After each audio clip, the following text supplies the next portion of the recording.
I think what makes a brand resonate today is probably what makes a brand resonate always. So I think we like to talk about these kind of frameworks or practices and say it's something that's now, but I really believe the best brands do three things. I think one, they're painfully specific. So that means they say exactly who they're for and what value that they bring in a very specific manner. I'll use one use case, for example, when I was working at De facto. This is a short-term financing tool. We really drilled down and got to know that our ICP's most valuable thing that they wanted was speed and accessibility of cash. Okay.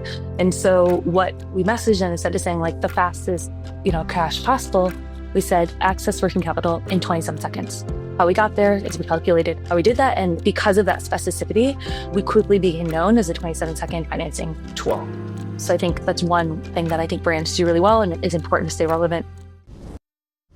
Hello and welcome to Best Story Wins. I'm your host, Josh, and I'm joined by my co-host, Jason. And today our guest is Steph Bowker of Metaview. Hey, Steph. Thanks for joining us today. Cool. Thanks for having me. Hey, Steph. Yeah, Steph. So for our listeners, can you give us an overview of Metaview and also share a little bit about what you're working on and what the team there is building? Yeah, absolutely. So caveat, I am 7 weeks in. I'm going to give the best pitch that I can. But look, what Metaview is building is really the AI platform for radically better hiring. And really the concept came from when our two founders were working at Uber and Palantir. They experienced the pains of hyperscaling and particularly with recruitment.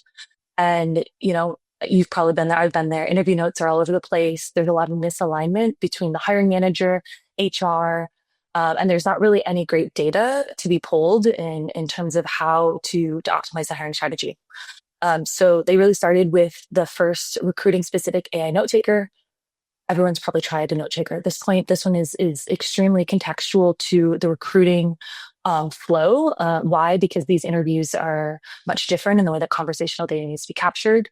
And so over now 2,500 organizations are using it to save serious time in that process. And customers love it. If you check it out on LinkedIn, honestly, is one of the main reasons that drew me.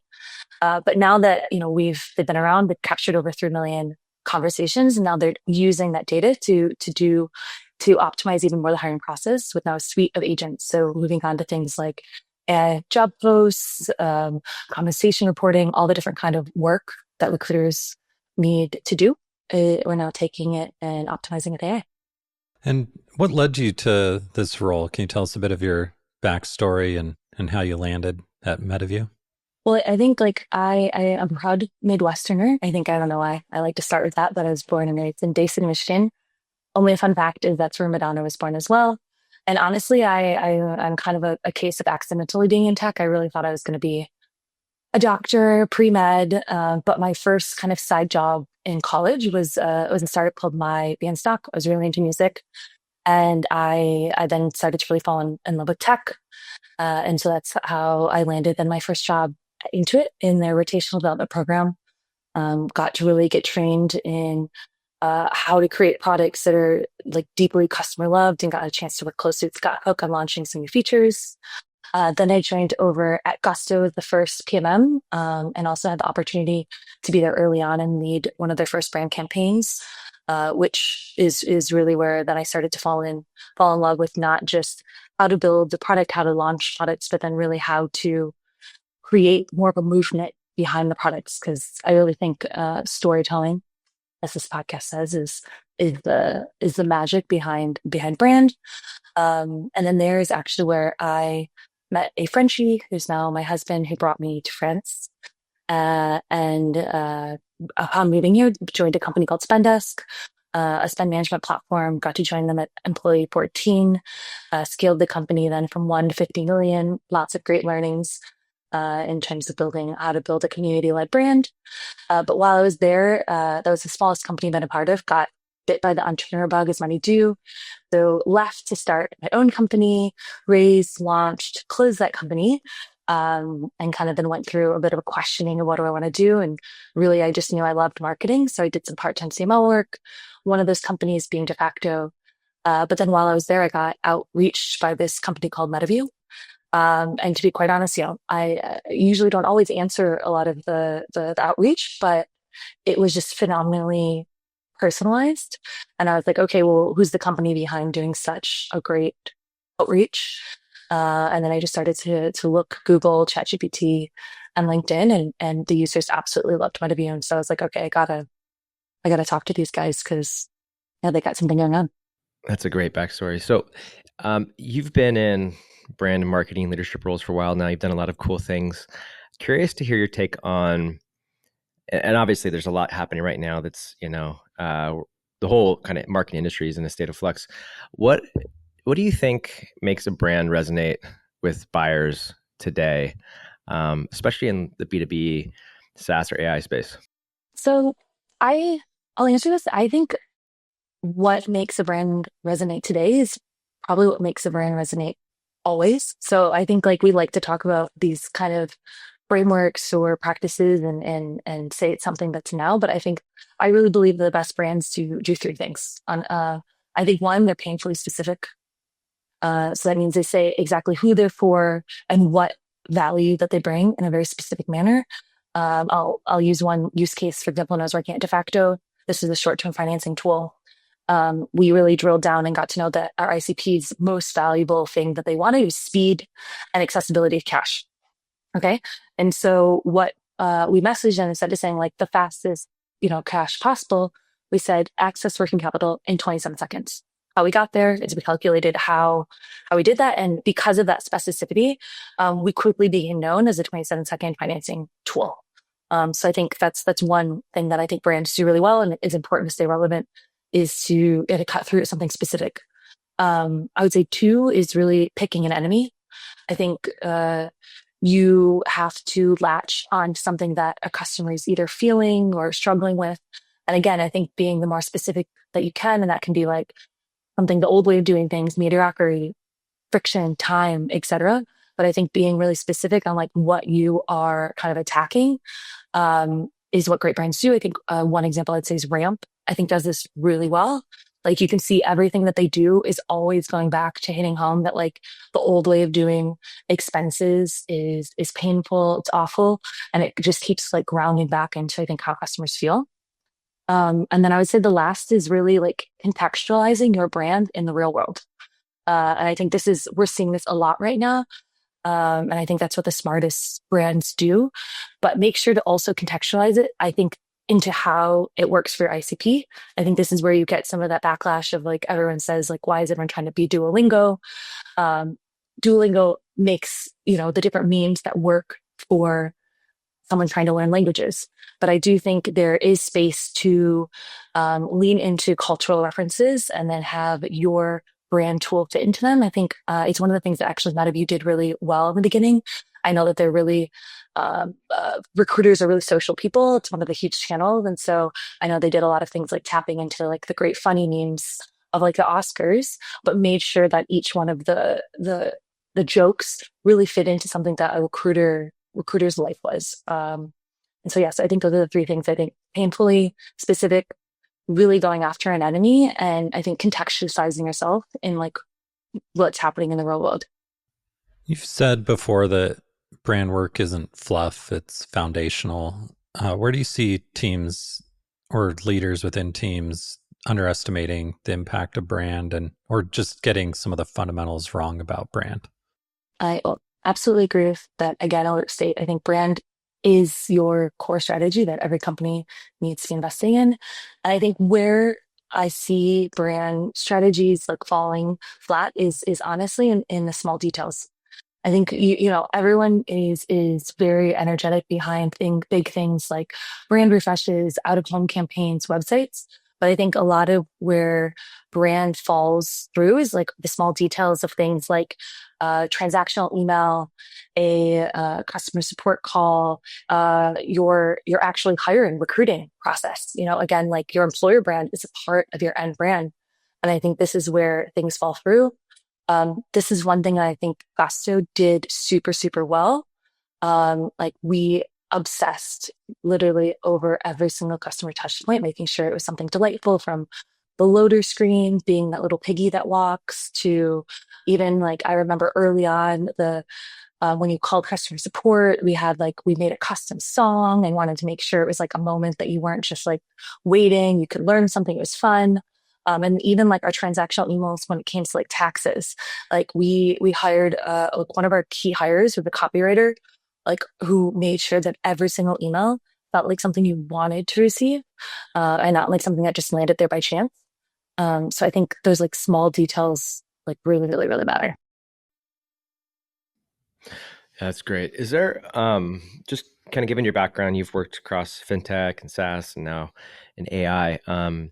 Is there like a through line in terms of how you approach brand building across these different company types or different categories types? Yeah. I think if you talk to meet anyone on someone that's been on a team that you worked for me before, they probably heard me say this, but I think it's all about getting uncomfortably close with customers. I think no matter, again, no matter the industry, the market, like you need to know your customers inside and out. And also you need to know the team inside and out. Because I think like, again, brand is all about alignment. And I know I hate this word, everyone's using it, authenticity.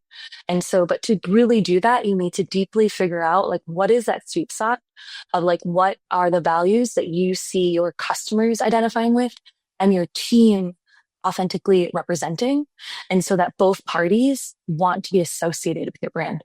And so I'd say the through line or practice that I spend a lot of time on is doing actually a lot of internal marketing, to really make sure that like we across the company have an agreement on who we are, who we not are, and constantly are revisiting this, not as like a one-time kind of dusty document, but as something that really on an annual basis that we reconsider like what are the things that we want to shed, how do we want to evolve, and like how do we like make sure that like everyone is excited to keep being an evangelist of this, right? Because if that's, if you don't keep revisiting it and making sure people are on board, that's when I think brands fall apart, and it no longer feels like something specific and intentional. It just kind of starts to become a battered brand play of whatever happens and whatever someone's personal take is.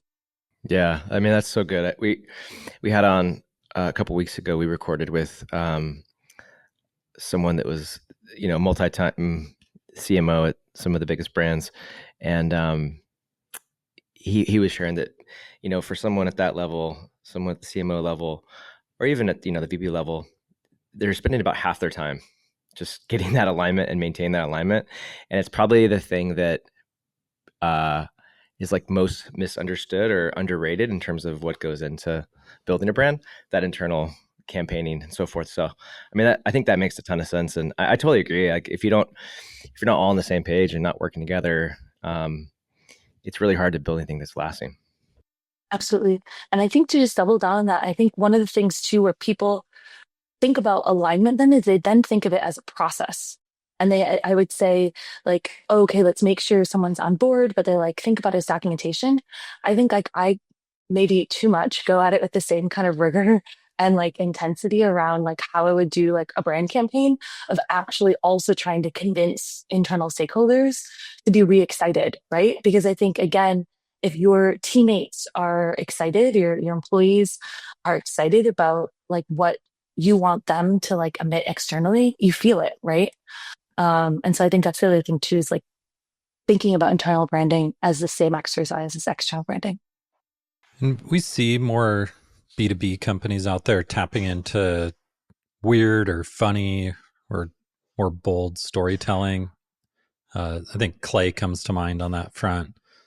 Does that excite you, or do you think there's some amount of B2B brands just trying to like copy B2C aesthetics without necessarily having a like legitimate business impact from those efforts?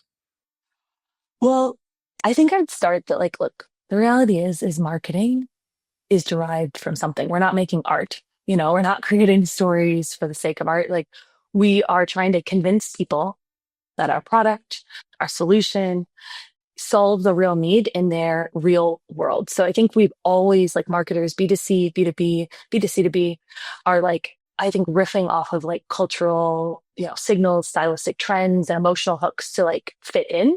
So we're all stealing from something. I think like historically, B2B has just kind of had the luxury of playing it safe, right? Because there were fewer choices.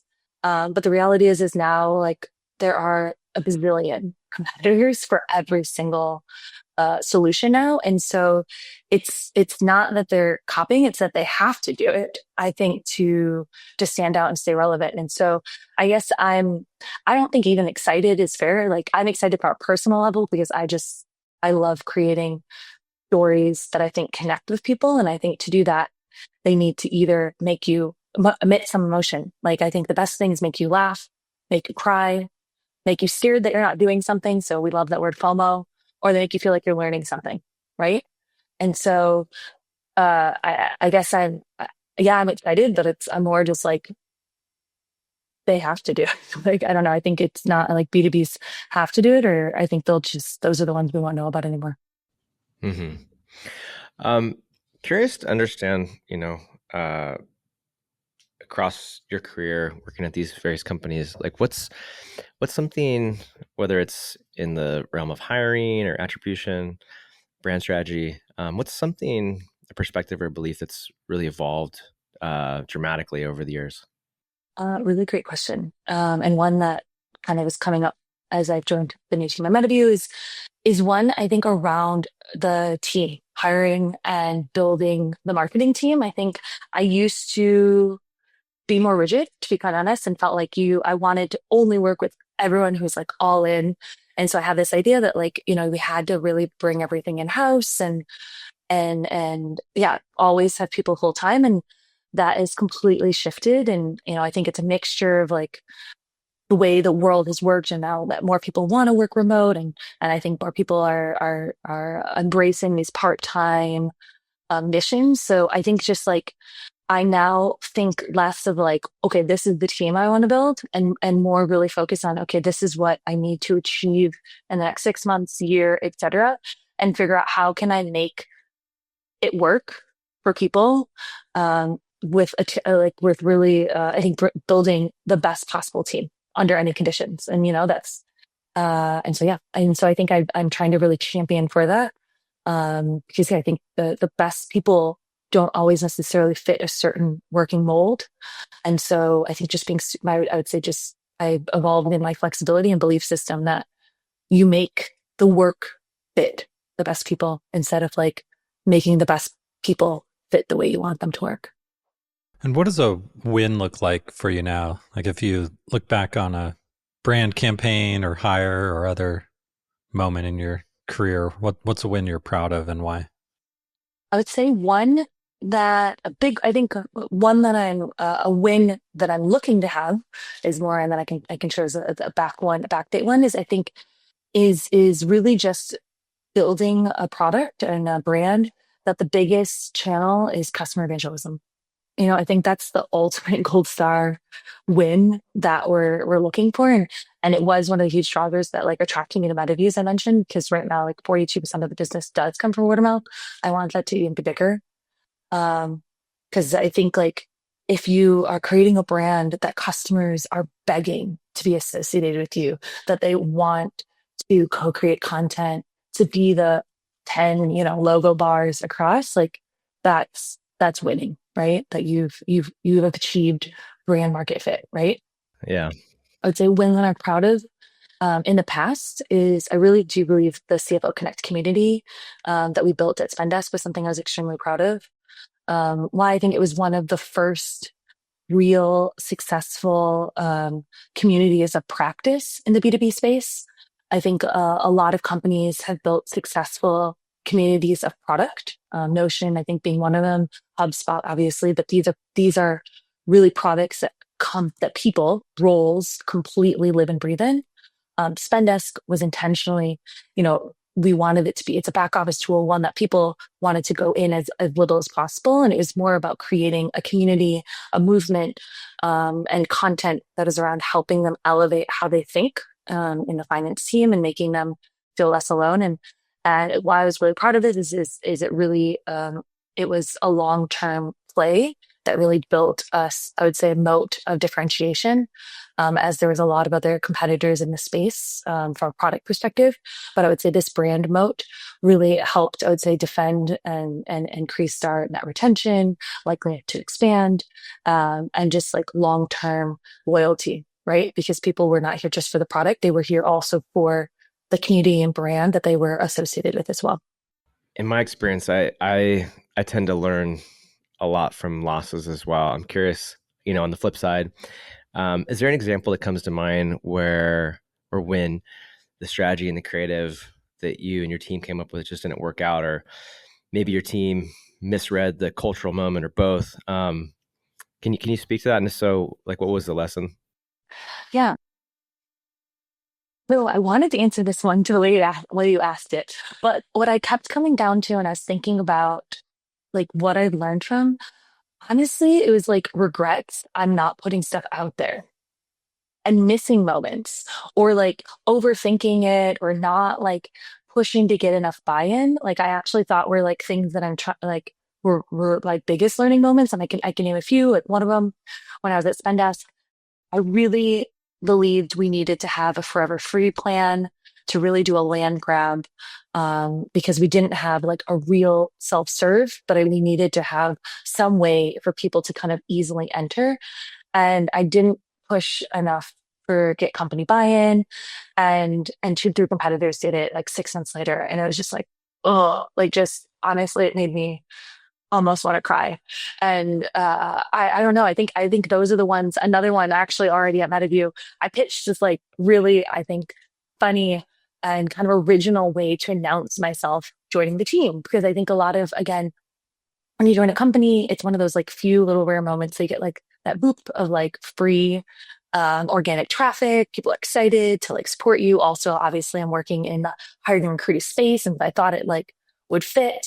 And like when push comes to shove, I just was like really afraid because it was going to be a video with me in it, and I didn't do it. And I'm still like, oh, that was such a stupid missed opportunity to not make it happen. And so obviously, I haven't completely learned from this loss, but it's one that I'm trying to course correct because I don't know. I think my new rule is if I just like can't stop thinking about it or I'm like nervous, it's probably the one that's like worth doing. That's a good way to think about it. You really got some different wheels turning for me on that. The thing that I guess like it's funny because we have this selective memory too on those things where we didn't go for it or didn't fight hard enough for something we believed in, and then it's like, oh, that could have worked or that would have worked, and maybe tend to forget the ones we fight for that don't work out. So we think like, I don't know, that's like our ability to trust our instincts, right? And but I love what you said there, just about that's a good like litmus test for whether or not it's worth doing. If you have some I don't know, the way you described it there, just feeling a bit nervous about it or like not wanting to mess it up or something is not a good reason to not do it, right? Exactly. It means it probably if it triggered emotion in you just thinking about creating it, it's probably going to trigger an emotion to the end folks who experience it, right? And that's what we're all trying to do is break through with like some kind of look at me, capture their attention, and make them feel something. Yeah. So what you mentioned a bit of this, in terms of the customer reviews and what you've seen with the word of mouth happening around Metaview, but what else made it feel to you like it was really the right move for this moment in your career? It really it kind of boiled the decision to kind of boil down to three things for me. I love threes, if you notice. I would say first it was honestly just like a super great personal fit with the founders. I just felt like they were kind of people that I could learn a lot from. I felt that they like super respected the marketing as a strategic lever in the business. They already had invested a lot in making brand a part of the core strategy, and so that excited me a lot. Second, I think just the space in general is just blowing up. Anything related to AI, I think is the place to be able to learn quickly, to move quickly, experiment quickly. And so I was really excited to just dive in an intense and very exciting learning opportunity. And I also found, I think recruiting was something I could personally really relate to is as being in that at my hiring manager shoes. And then I would say third was really the stage. So you heard my way too long backstory, but I think like I kept coming back to like going smaller and smaller and smaller. And I just love being at the build and particularly when they build, but have the resources to kind of now start putting some real muscle behind the marketing engine. And so it was kind of a perfect opportunity for me to join right before we announce our Series B. And so, yeah, I'd say it was a personal fit space that I was just super stoked to jump on board and a great stage. I think that I can drive some impact. From what I've gathered, Metaview is an AI native company, right? And you didn't try to kind of retrofit the product to be an AI brand. Is that right? That is correct. Yeah. So with that being said, I mean, it does seem like every other company out there is trying to kind of say, yeah, we're also AI too. And you see this in a lot of, legacy SaaS companies finding ways to creatively sort of wedge AI into their positioning language and so forth. So curious, kind of with all this happening, obviously it's a hot space. Everyone's thinking about talking about AI. How do you all, as an AI native company, as an AI company, how do you cut through the noise when it seems like a really crowded, kind of noisy space, and also do so in a way that sounds distinct and not like everybody else? Josh's $1 million question, I think that we're all asking.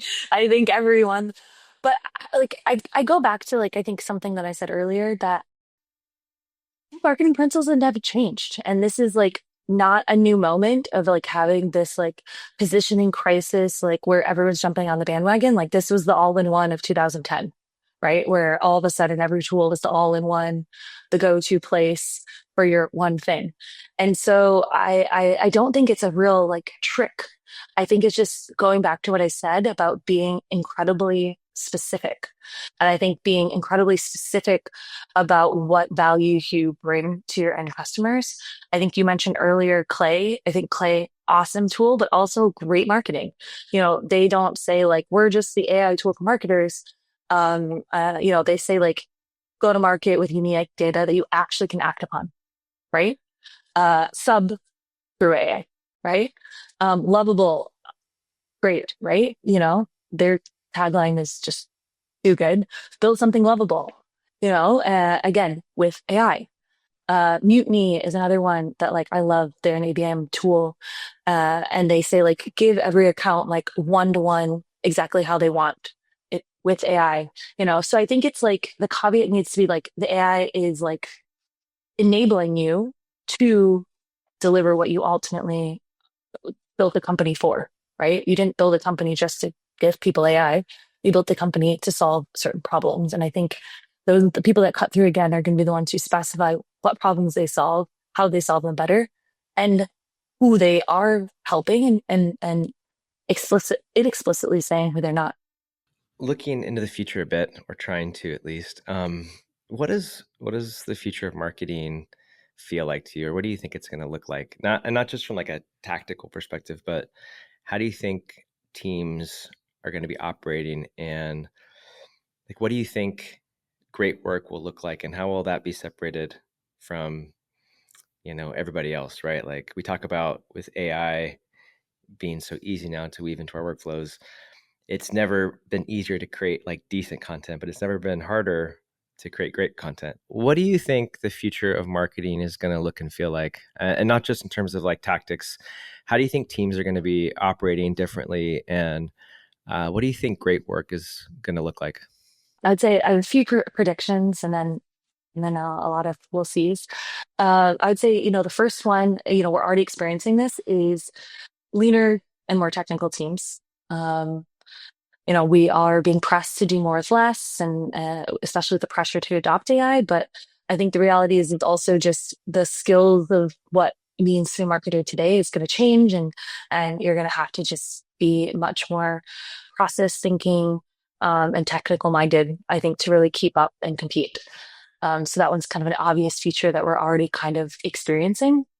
I would say a second one that already also we're seeing, but I think it's going to even get more aggressive, is that the best companies, because you asked, what will the best ones do to stand out? I think is really own their content, own their media, and really drive their audience to consume on their own platforms instead of like going for this distributed advertising play. And that means, I think, going more heavy into things like communities and having even more privatization of some of this content and some of these experiences. I think we're going to see a lot more of that. And then I would say the third is really, now that competition for tools is getting heavier and heavier, I think the retention game is going to be really important for marketing teams. And so I think there's going to be a much more emphasis on marketing, not just like creating content to convince people to sign up, but now really creating extended value to customers and weaving and working closely with the customer success team to create content that trains them and educates them and delivers continuous value. So yeah, but then I don't know, maybe I'll flip. What is the future of agencies? It's just deer in a headlights look. Same thing as what you said there. No, I mean, joking aside, it's like, yeah, I think, the do more with less kind of mentality is something that, yeah, it's not like just for brands. Agencies need to be thinking about that as well. And yeah, expectations are changing, right? In terms of like what things should cost, how long things should take. So I think that's an important thing to think about. For an agency like ours, we're seeing a lot of a lot of opportunity, and I think we're providing a ton of value when we're working with a company that has that, like, maybe smaller than normal or smaller than what was normal a couple years ago size team, but everyone's just like a killer. Like, they're just so good at what they do. It's a team of specialists, and maybe a generalist here and there, but and they're really good at what they do, but there's maybe a couple of gaps in either the skill set, or it's a matter of scaling that we can come and help, by slotting in and augmenting, and operating. And I know this is kind of like a cliche agency term, but like as an extension of their team. But I really do believe that that's the best way to work. Because when you work brand side, there's so many things you're working through. We talked about internal alignment a little bit. We talked about all the different ongoing initiatives, hiring, reorging. There's just so much there.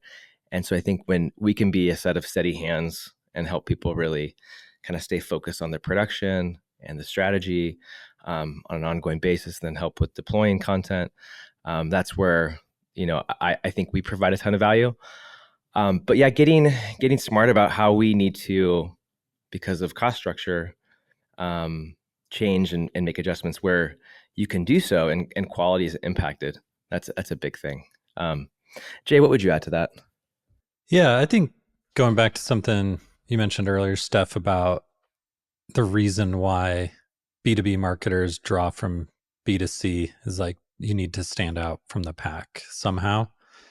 And I think what we've seen, with just the prevalence of ChatGPT is like everyone can put out something that's like generally like grammatically correct and reasonably well structured, but then people kind of detect it as generic if there's no custom GPT behind it trained on their voice or whatever, right? So I think the agency role, I keep coming back to this. It's like it's still this fundamental truth of like we have to help people stand out.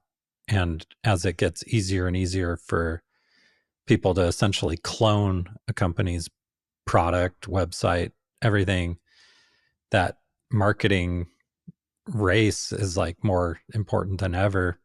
And I don't think you win it by just automating or efficiently doing the exact same thing as everyone else. So you need someone or some, you know, who knows, maybe in a couple of years it'll be like whoever has the best supercomputer doing all of this for them. But for the moment, it's like I think there's really a lot of value because each company for now is still made up of human beings who are at various states of adopting AI tools and have various also like legal, ethical, constraints to just adopting the bleeding edge of everything. So there's still just this like need to kind of navigate each brand's unique circumstances and figure out how to actually like compete and attract the right customers. So I think it's like not to say like, oh, it's just going to always be the same thing, but I think it's more about how do we take that fundamental truth of like, okay, we have to help stand out and be distinct and actually create something that resonates with people.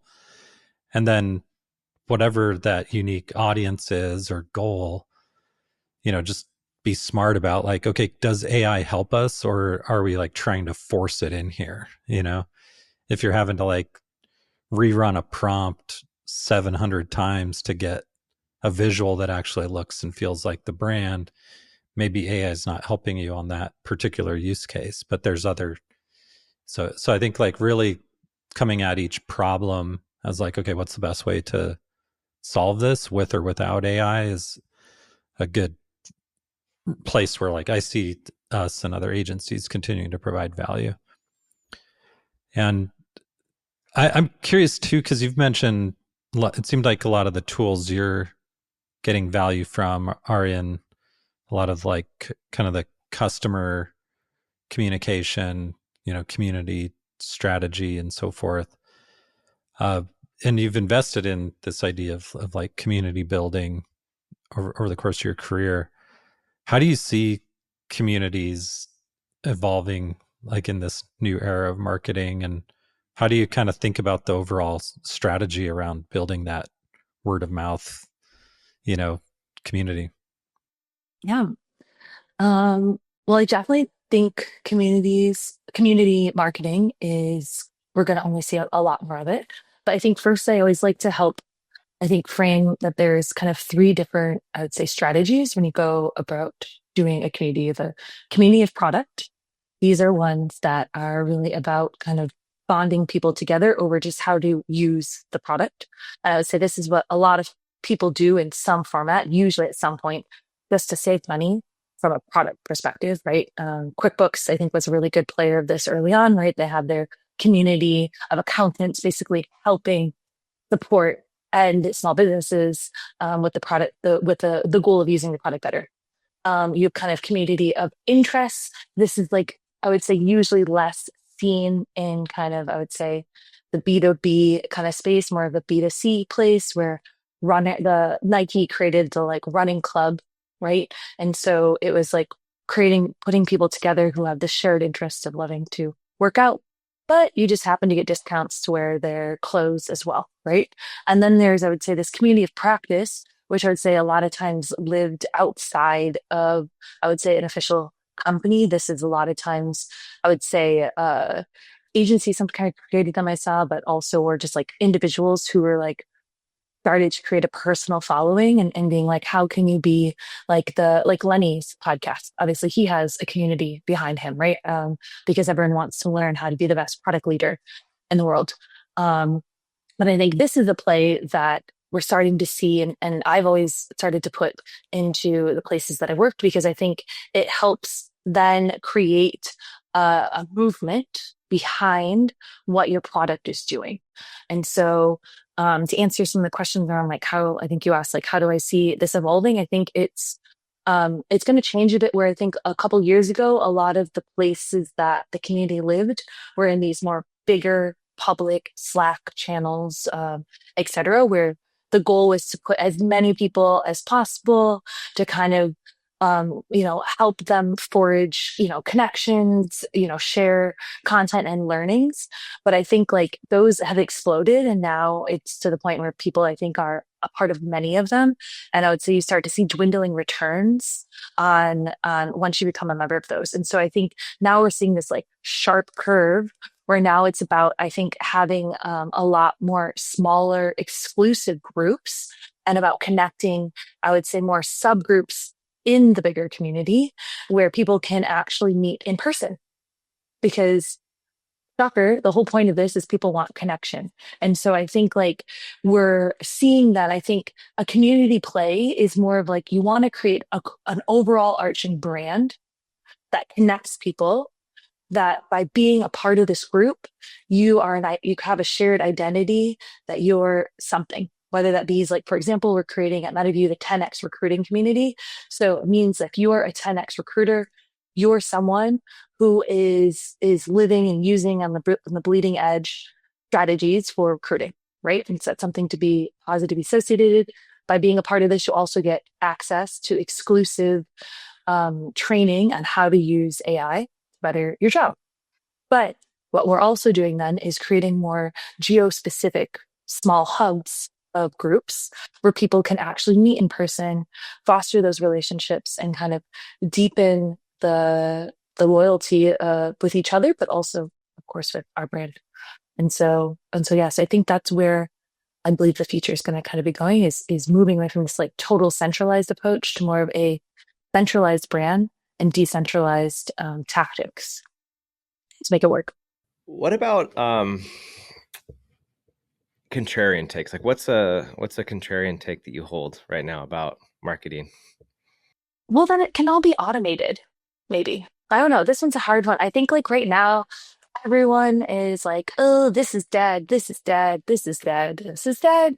And I think I'm maybe just I should share, I'm probably a more optimistic person by nature. So like yeah, I always faith more of the glass is full or half full. And so I guess I think like and I guess the other contrarian view is that kind of coming up from what I said is that nothing's really changed. Like also like everyone's like the whole marketing game has changed. Not really. Like again, we're going back to basic principles of figuring out what should we say to a specific group of audience that speaks to them in this specific time. So all I think that is changing is that now we're all like a couple years ago we were all worried about COVID. Now we're all worried about AI. And so it's like, how do you fit then in that new relevant reality? So I don't know if that's an unpopular or contrarian take, but yeah, I just don't think the basics are dead. I think they're always there for a reason. Yeah. Like you're again, a podcast, best story wins. The arc of a story, the same one that we learned in elementary school is the same one we're all writing again and again. So Yeah, that resonates. What's some advice that you've ignored over the course of your career and that you're glad you ignored? I would say feedback that I got that I avoid that. So I guess it's advice. Feedback is advice. But I've gotten feedback from some managers in the past that once I was like moved up to a certain level and to become kind of a manager of managers, that I needed to stop getting in the weeds, and stop kind of getting my hands in on writing or creating because it was my job now to, to direct, to create the vision, to do the planning and et cetera, et cetera, et cetera. And yeah, I just don't buy it. I just think, and I think like now that we're in this moment in time where it's the do less with more, and like, the creativity is the moat in marketing. If I'm using that word correctly, we overuse it lately. But yeah, I think it's something that I think when you become a leader, effective prioritization becomes even more important to be ruthless on. But like you have to stay relevant to your craft. And like, so I always still help create writing ads, get into copy, write draft videos. And then I'm going to keep doing that no matter what, because I think it's the only way to, yeah, be a good marketer. Like if you're not doing marketing, I think it's hard to be a marketing leader. And so, yeah. Yeah, that's good. Well, Steph, this has been awesome. We're almost at time, but before we break, one last question for you. What's one question about marketing, about brand building that you're, still trying to answer?